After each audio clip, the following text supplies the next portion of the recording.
Hi, everyone. Welcome to another discussion debate episode. He is Omar Kelly. I am Alain Poupart. We are on YouTube under Miami Dolphins podcast, where we strongly encourage you to subscribe. We're also found everywhere you can get your podcasts on the Fans First Sports Network under Miami Dolphins Insider. We strongly encourage you to download all of those as well. Subscribe. That's the most important thing. Subscribe on YouTube and subscribe on the podcast. That way, when you get the latest episode, when we insert it into the system, it's there for you to digest. You will get notified that it's ready for you to watch. And today we are going to be discussing training camp, roster projection heading into training camp, which Omar and I reserve the absolute right to change 7 times before the start of the regular season, before the final cut downs to 53. Because I'm only going to change it about 4 times. I'm not doing 7.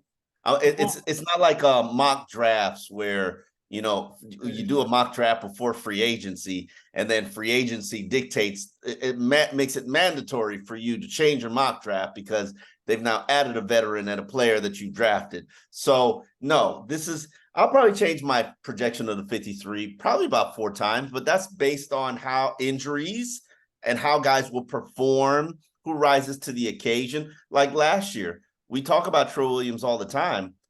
His first 2 weeks of camp were like mind-blowingly good. He was on the roster. Yeah, absolutely. And I don't think either of us went into training camp saying that. Correct. No, and you mentioned mock drafts, and my take on mock drafts. They're a whole lot of fun, but come on now. And especially I see like 7-round mock drafts, which are awesome. They are so much fun, but it's 255 picks. And once you get past the first round, if you get 3 the entire rest of the way, that's impressive. But that's an entirely different topic. So let's get right to it. Both Omar and I did our initial 53-man roster projection for alldolphins.com. And we're going to go ahead and discuss and debate and see if maybe we've changed our minds since we did a couple of weeks ago. Quarterback, Omar, I mean, come on. It's as a slam dunk as there is, right? Yeah, there are no surprises there. Tua, Mike White, and Skylar Thompson. I wouldn't be surprised if Thompson was over White, but no matter what, I think they're going to keep 3 quarterbacks. Okay, the only point I will add to it, because again, it's a complete slam dunk. The Dolphins kept 3 quarterbacks last year, which wasn't necessarily all that prevalent throughout the league. It's going to be this year. In fact, I'd be surprised if not every team kept 3 quarterbacks because of the new emergency QB rule, which allows you to dress a 3rd quarterback. But the one caveat to the rule is that 3rd quarterback has to be on your 53. It cannot be somebody you elevate from the practice squad on Saturday. So there is no reason not to keep a 3rd quarterback on your 53 just for that option. So Dolphins, without question, it'll be Tua, Mike White, Skylar Thompson. Running backs. That's where the room gets a little bit of fun. Well, I'll go ahead and start. To me, and as we're taping this, Dalvin Cook is not on the roster. And to me, kind of pretty clear that at the moment it's going to be Raheem Mostert, Jeff Wilson Jr., Devon Achane, and then if with the 4th would be Savon Ahmed. The only question I would have is whether they actually go with 3 or 4. If they go with 4, I don't think Myles Gaskin has a shot. I don't think rookie free agent Chris Brooks has a shot, even though I will say I like the way he looked in the offseason practices. We saw he looked the part to me, and wouldn't be surprised if he wound up on the practice squad. He looked the part a lot more to me than Zaquandre White, who was a social media favorite after the Dolphins signed him as a UDFA last year. I like Zaquandre, but yes, I hear what you're saying. The one thing I will say about the running back position, and this should be pointed out for the Dalvin Cook impending signing, I do believe that the Dolphins probably have about a 40% chance of signing and ending up with Dalvin Cook from this standpoint. I think the main competition is the New York Jets. One caveat that has to be factored in is while the Jets do have $23 million of cap space, and this is something I discovered doing a breakdown of the cap space and contract situations for all Dalvin Cook competitors. Aaron Rodgers is on the books for $1.15 million, the veteran minimum. He pushed $53 million to next year's salary. So he's making over $100 million in guaranteed money next year. Obviously, the contract has to be redone. The Jets have said we're going to get it redone.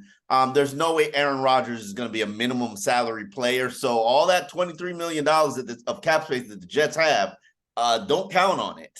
It's not there because Aaron Rodgers wants his money. So if it's down to the Dolphins and the Jets, I'm definitely playing keep away. As I've already said in a column, I'm offering Dalvin Cook a multi-year deal for $6 million a season. When you factor in what backs are making right now, average backs are pulling in $6 million a season. The Dolphins signed what was it, Chase? What was Chase Edmonds? The Dolphins signed Chase Edmonds. We're sidestepping into a different conversation. So you're assuming that he's going to wind up with the Dolphins. Yes, and the point I'm making is cutting Savon Ahmed and Myles Gaskin also creates $2.4 million in cap space. So, it was nice knowing you Washington guys, but I would like my shot at the Super Bowl. No, I agree. And if they do wind up with Dalvin Cook, I could see a scenario where the Dolphins work the phones and see if anybody's interested in taking Raheem Mostert or Jeff Wilson Jr. off their hands. Because I can see them being able to, because those guys have relatively modest salary numbers in 2023. And I can see a team throwing the Dolphins the 6th round pick, 5th round pick for one. Absolutely. You can't even, there'll be teams lining up for both of those players for what they're making. If they suffer an injury. And so, but they're good insurance policies. Let's move on to the wide receiver unit. Okay, one final point on the running backs. The one guy who's currently on the roster as of the end of June, who's clearly safe, is Devon Achane, because they didn't pick him in the 3rd round to immediately dump him. So, okay, we're moving on. Wide receiver. Receiver, I'm projecting that 6 make the team. And here's the reason why I project that 6 make the team. This is going to be such a pass-happy offense, and everybody does bring something different to the table. I'm projecting Robbie Chosen is going to be the 3rd receiver. Braxton Barrios is the slot receiver, punt returner. Obviously, Eric Uzukama is a young, developing, promising player. And then Cedric Wilson, who's there because he's owed $5 million in guaranteed money. If somebody would love to take Cedric Wilson off Miami's hands, I'm sure they can figure out a way to make that work for you, but I don't see that happening, and I see him being here. The guys I've got off are River Craycraft, who can go on my practice squad, Braylon Sanders, practice squad, Freddie Coleman, obviously, Freddie Swain, 2 will be kept on the practice squad. So, I don't discriminate. Here's the only thing. Yeah, I would make, and I had the same 6 you had. And for me, Izukama makes a team, not because of what he showed last year, even though he was good in training camp. He also brings a skill set that the Dolphins don't have outside of him at wide receiver. Is a guy who will make contested catches. It's not necessarily a strength of any of Hill, Waddle, Barrios, Chosen, or Cedric Wilson. I could see a scenario where the Dolphins let it play out with camps around the NFL. If a team develops a need at wide receiver, I can see the Dolphins working the phones and maybe offering to eat some of Wilson's salary to facilitate a trade. In which case, then River Craycraft makes a team, because I think Mike McDaniel is very fond of River Craycraft. He's a good, solid guy who can help a lot of different ways. He could be on your practice squad, Poop. Don't nobody's claiming River Craycraft, and no disrespect to River Craycraft. Are you paying, and I'm going to ask you this question, and you put yourself in Steve Ross' position. Are you paying $2 million of Cedric Wilson's $5 million in guaranteed salary to keep River Craycraft on your roster? Here's the thing. River Craycraft, you mentioned, you can just keep him on the practice. Well, guess what? He started on the practice squad last year, and they moved him to the 53-man roster. Okay. That's fine. There is a fondness for the guy, and he's a good, solid player. And I'm not arguing that. Don't do like the Big O does and just avoid the question. Answer the question. I will answer the question. If GM Chris Greer and head coach Mike McDaniel go to Steve Ross and said, Mr. Ross, we think we have a shot a legitimate shot at making a deep playoff run. And I think we're a lot better with River Craycraft as our 6th wide receiver instead of Cedric Wilson, who we can get a 6th round pick, whatever, even though it could. You're not getting a 6th round pick. Stop lying Okay, to the 7th round pick, whatever. And then, but we'll have to pay out 2 or 3 million of his guaranteed money. Are you on board with that? Do you think Stephen Ross would go, nah, guys, 2 or 3 million? I don't feel like doing that. I think that Chris Greer would be ashamed of himself to even ask Steve Ross to write a $2 million check to make one of my bad decisions go away. Was it a bad decision? Yes. No, it was, but was it such a bad decision before? Yes. The Dolphins didn't get Tyreek Hill. Yes. It was too much money. The signing in itself wasn't. It was a bad signing. I money. know it was a bad sign. When my peers, like, we've got your peers, buddies in Dallas don't like him. When your peers send you a text laughing out loud after they've covered the man, like, you got.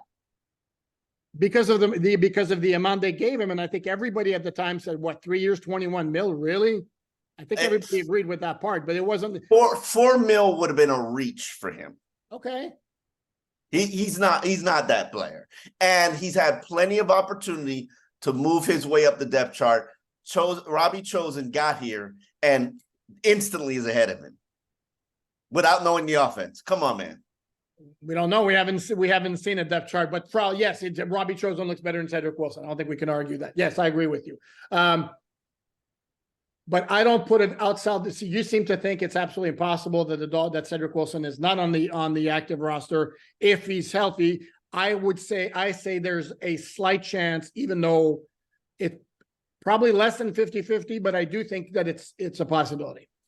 I mean, one injury, which is going to happen to the receiver unit, is going to make other guys elevate up the roster. So your River Craycraft will be there. You don't have to write a $2 million check to make him go away. And again, I say, if I'm Steve Ross, if I'm Chris Greer, I'm not going to Steve Ross and asking him to write a check to make one of my bad decisions go away, because it's just going to make me look worse. Yeah, but I'm not sure that's a major factor. And then, but you also keep pounding on the point that you're paying $2 million to make a bad decision go away. You're also saving $3 million under that scenario. Thank you. That head shake, by the way, for those who are listening, I think it suggests that Omar said that's a good point, Poop. It's actually $7 million that he's owed. So and five is guaranteed. Yeah, if I'm paying $2 million to make $5 million go away. You might have sold me. You might have sold me on that one, because either way, it's realistically, unless 2 injuries happen, it's a tremendous waste of money. But the thing is that money's already been spent. That's my thing. And are you compounding the mistake by keeping him strictly because that money's already been spent? So, you might have a point there. You might have a point. I might write that $2 million check to make 5 go away. Yeah. Thank you. Score 1 for Poop. Okay. Let's move on to. I didn't look at it the way you presented it, but the way you presented it, if I made a bad investment, I might as well get out of it before I have to double down and pay $7 million. Yeah, and here's my analogy. You pay $7 for something at the supermarket, you come home and it tastes like crap. Are you going to eat it because you paid $7 for it? And I mean, I don't mean, no offense, no disrespect to Cedric Wilson, but that's kind of the analogy. The $7 is already spent, and okay. Oh boy, yeah, you're right on that one. Let's move on to. I'm probably taking it back to the grocery store and see if I could get a refund. Tell them it's sour. They're not going to taste it. Yeah, so that'll be move number 1. But I don't think the Dolphins can go back and ask the NFLPA, can we undo the deal? So okay, let's move on to tight ends. Back, although I could stay on that last point on wide receivers for a long time since you're giving me points, but we have to move on. Tight ends and fullbacks. This is a hard one. This is a hard unit here, and here's the reason why it's a hard unit. There are only 2 that are keepers, absolute keepers: Alec Ingold and Durham Smythe. And they're very limited players in terms of what they do. The rest, I think we're both accounting that they'll probably keep 5. And a lot of these I have guys, four. I have you have four. four. Okay, tell me your four. My four: Ingold, Smythe, Eric Saubert, and Elijah Higgins. To me, it's going to be Higgins or Tanner Connor, because the prototype is they want a Mike Gesicki type, which is like kind of wide receiver / tight end. And Higgins has the edge because, like it or not, he was a 6th-round pick this year. Connor was a UDFA last year. I took Saubert because I don't recall his contract, but I do believe he's got some guaranteed money or signing bonus when the Dolphins went to sign him as a UFA. And they obviously liked him more at that time than they did Tyler Kroft, who they signed later on. And yes, and it's to be a 2 on. I mean, they're both journeymen. Yeah, I'm going to be honest about it. So I gave Saubert the edge because of that. But I have both. I have both Saubert and Kroft on the 53-man roster, and here's my reasoning why. One, I saw Tyler Kroft become a factor in that red zone day that they had during minicamp, and I was just like, "Oh, okay, this is intriguing." And I think he's a more accomplished. He's a better blocker, and he's a more accomplished player than Saubert. Now, does that mean they might have signed Saubert first because he was an easy signing, whereas Kroft might have been sitting out there looking to try to see, if I can improve my situation or better the market. I didn't see Saubert do anything in the offseason program, whereas I did see Soft become a factor in the red zone one day. Now, this is only one day, but we shall see. And in regards to that flex position, I do have Higgins over Tanner Connor because of his practice, because of his draft status, but that'll be a very interesting battle to watch. Okay, and here's one point where, as I evaluated right now, you very well may be right that it's going to wind up being 4 tight ends because they kept 5 last year. I have him with 3, which probably in retrospect now, as I'm predicting the changes I might make to my 53. It's very possible I'm going to add a 4th tight end. They had 5 last year. Ethan Carter, Hunter Long, Gesicki, Durham Smythe, and the other one escapes me. And Tanner Connor. There you go. Those were your 5, which is a very, very high number. Usually teams keep 4, sometimes 3. I don't see 5 this year at all, but I could see 4. So the ever popular offensive line. I think, as I recall, you and I were pretty much on the same plane here. I'm keeping 9. And the reason I'm keeping 9 is because you're always going to get injured on offensive line. You never have enough. You'll spend the entire season shopping for them. So why not begin the process by keeping as many as you could possibly keep? The most, I've got Armstead, Connor Williams, Jackson, Hunt, Eichenberg, Wynn, Jones, Feeney, and Cedric O are my backups. Cedric O is probably the last guy on. I did not keep 7th-round pick Ryan Hayes because he was hold your nose bad during training camp. I know it's early, but he did not look the part. Let's put it that way. Yeah, he looked like a guy who was in over his head. Maybe a move inside to guard would benefit him. We've got a long way to go. I'm not even excluding Lamb or Christian, Jerron Christian. Those are 2 guys who can easily. Teron Armstead is not going to practice. You want to make the team. You're going to have 500 snaps at left tackle to show this organization that you belong. Somebody, anybody who wants the job, just play well, because Teron Armstead is not going to practice, and you will have prime opportunity to showcase yourself. That's all I'm saying. And if you want a job, just raise your hand and actually become reliable offensive tackle.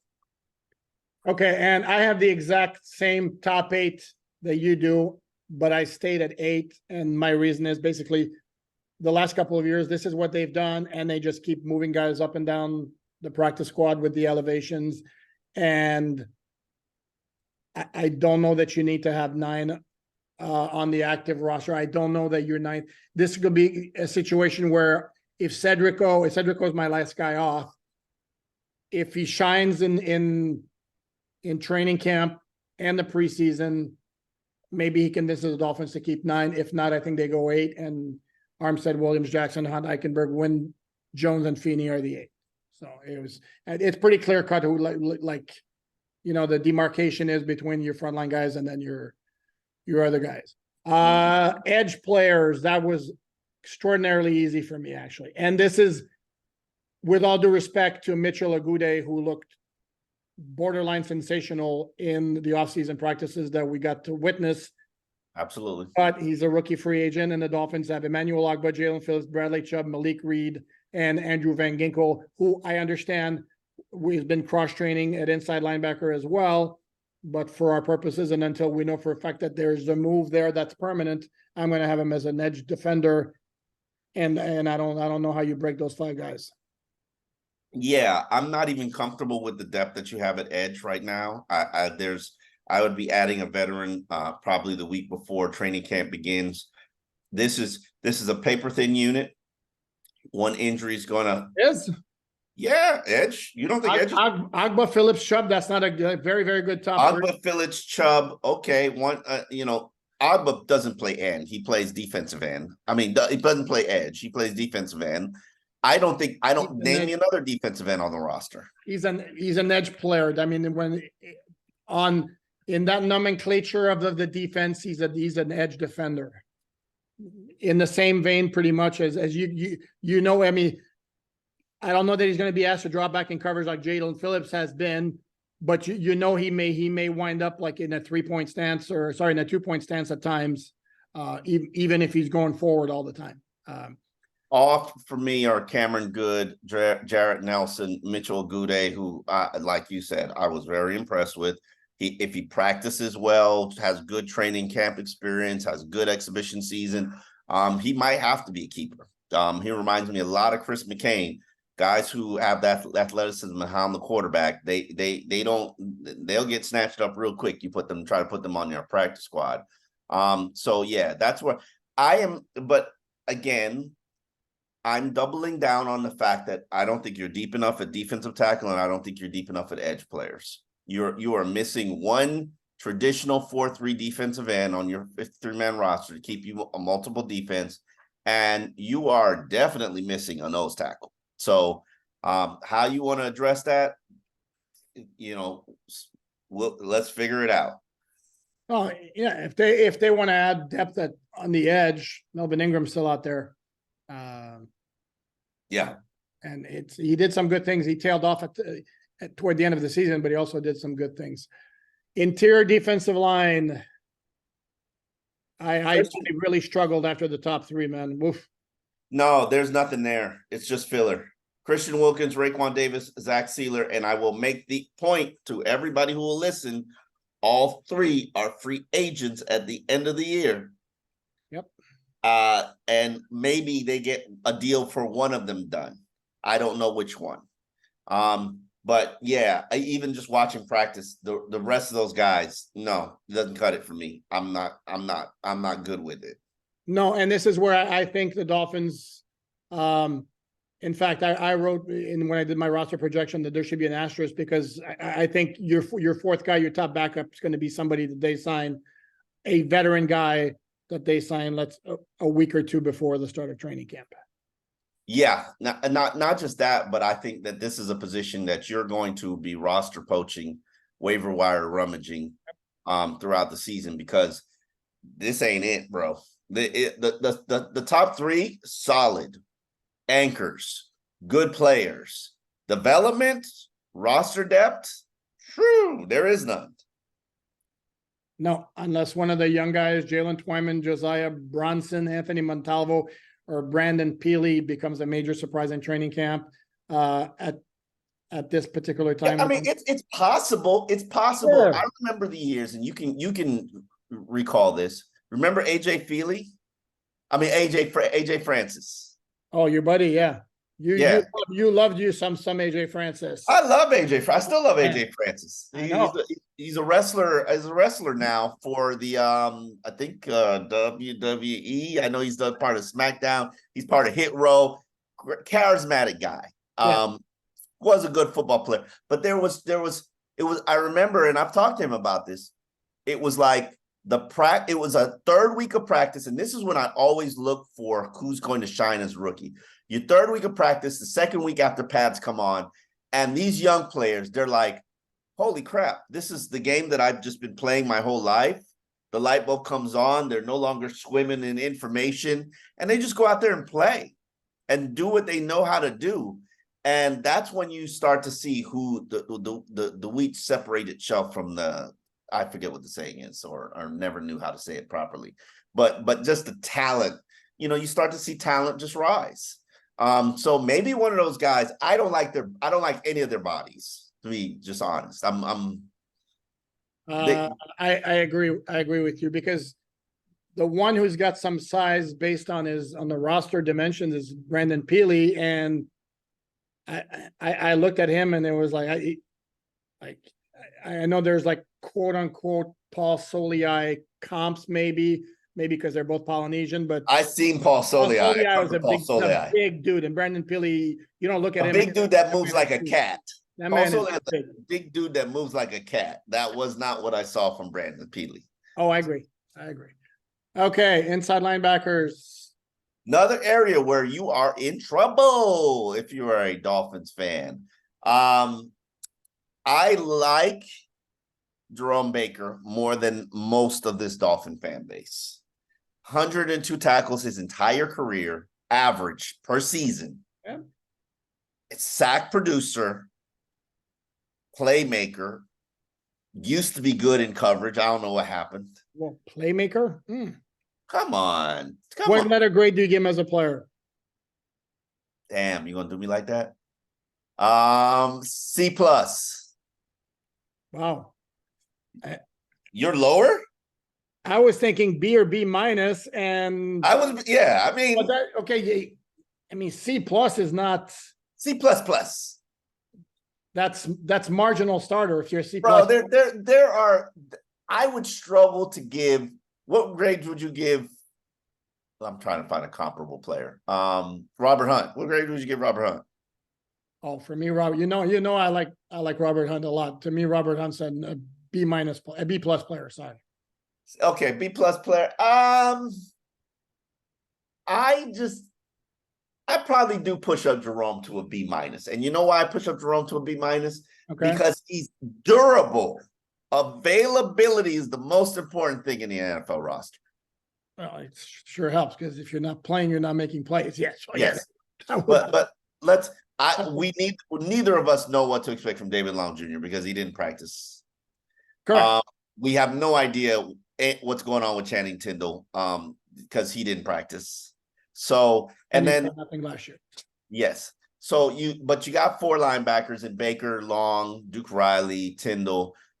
Then do you put the undrafted rookies, Aubrey Miller or Zeke Vanderbach, on your roster, on your 53? If they shine in training camp and don't give you a choice, yeah. Otherwise, but they have to stand out. Yeah. They're clearly practice squad material. More than likely, yeah.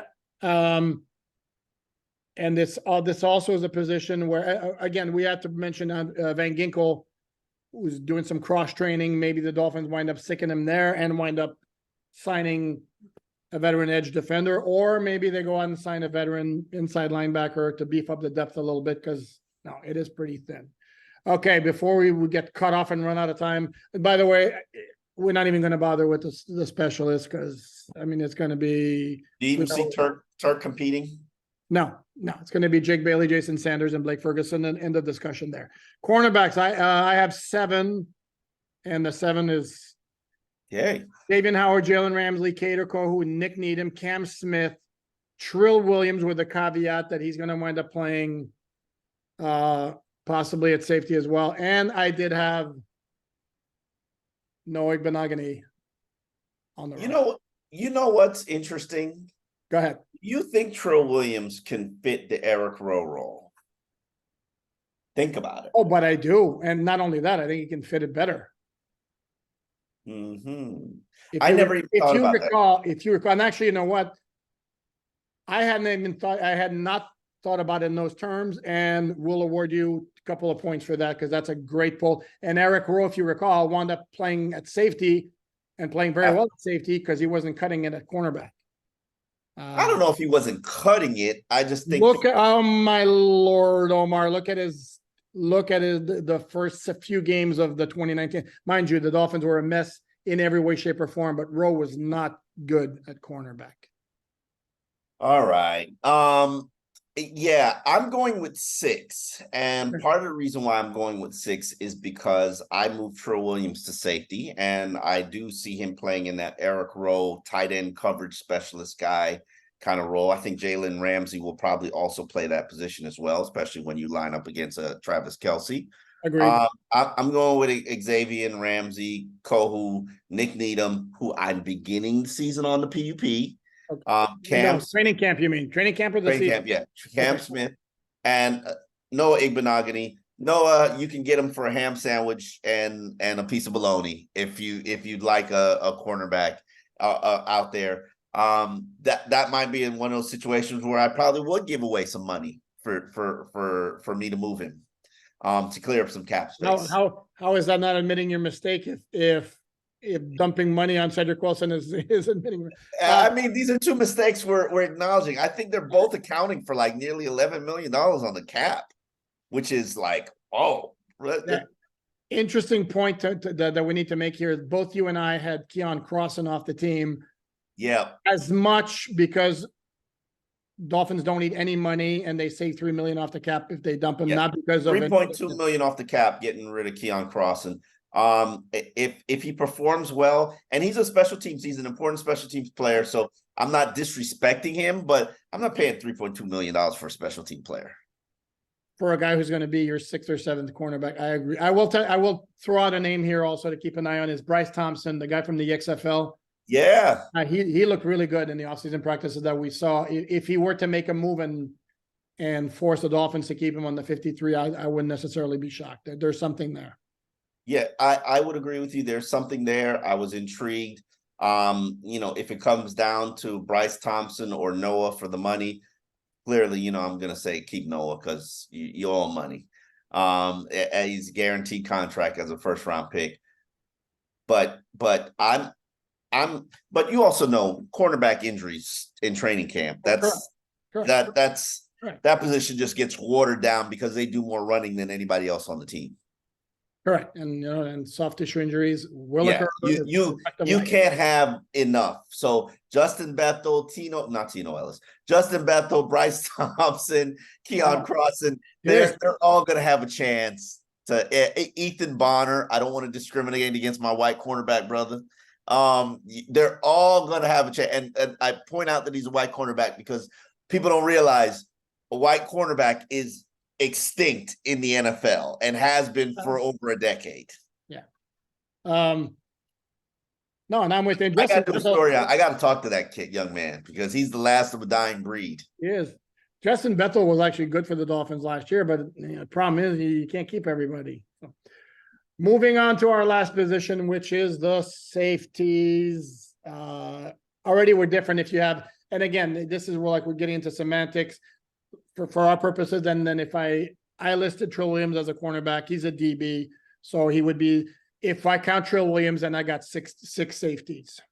Yeah, I have 5 safeties. I do count Trill Williams, Javon Holland, Brandon Jones, who I'm also beginning the year on PUP, even though he put out a nice, impressive video of him running. Didn't show that many cuts, which is when you got a knee injury, that's what you're looking for, the cutting. Cornerbacks, what do they have to do? They got to cut. Brandon Jones, Deshaun Elliott, which we did not see much during the offseason program. I have no idea what he brings to the table. Trill Williams, and Elijah Campbell. I keep Elijah Campbell because he's a very good special teams player. He's a gunner. Those are very hard positions to find. And to be real with you, the Dolphins claimed Elijah Campbell off the Jets waiver wire because they thought they could stash him on the practice squad. Dolphins said, nope, give me that. And I believe the Dolphins did the same thing. Somebody would snatch up Elijah Campbell again because gunners are very hard to find in the NFL. Good gunners. Yeah, no question. No, I also had him. So I had the same guys you had. The only difference is I had Veron McKinley III as well on the 53. This is a guy who began the year on the practice squad last year, and they promoted him to the active roster. Sell me why Veron McKinley is good. Because he's got ball instincts. He is somebody who's limited athletically. He's not particularly fast, not particularly big, but he finds the ball. And that was his thing at Oregon as well. He's not like Javon Holland, who's got everything you're looking for. You know, he's got the physical toughness. He's really fast and all that. McKinley he's just got it. Like Ed Reed. I mean, certainly not putting him in the Ed Reed category. I am not putting him in the Ed category. But How dare you? Dude, Ed Reed's maybe one of my favorite players of all time. You Why? mentioned him with Ed Reed? Because in terms of the physical traits, was Ed Reed particularly strong? No. Was Ed Reed particularly fast? No. Ed Reed just, like, he was a magnet to the ball. He was always where the ball was. And Veron McKinley's skill set, he's nowhere near Ed Reed. Simmer down. I covered the Miami Hurricanes during the greatest heyday, the greatest era of their program. Are you sure about that, or was it the era that I covered as a backup guy, which was the mid to late 80s? The Erickson era? No, no. Jimmy Johnson. Jimmy Johnson. Nah. 84, 85, 86, 87, 88. Come on, the Canes were pumping out. How many they were like 20-something first rounders on one team. Dude, they lost 85, 86, 87, 88. They lost 4 games total. I'm too old to remember all the records that Larry Coker's Hurricanes set, but no, they were great. I know. Yeah, but the point is, Ed Reed was the greatest of the greats. And there's no comparison.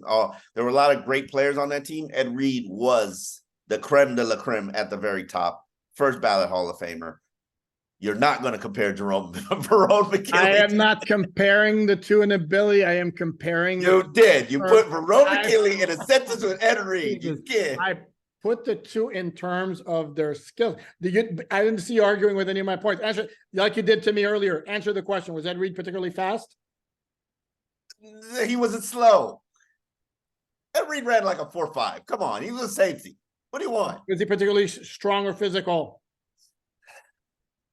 Okay, no. Okay, what Ed Reed had was absolutely off the charts intangibles.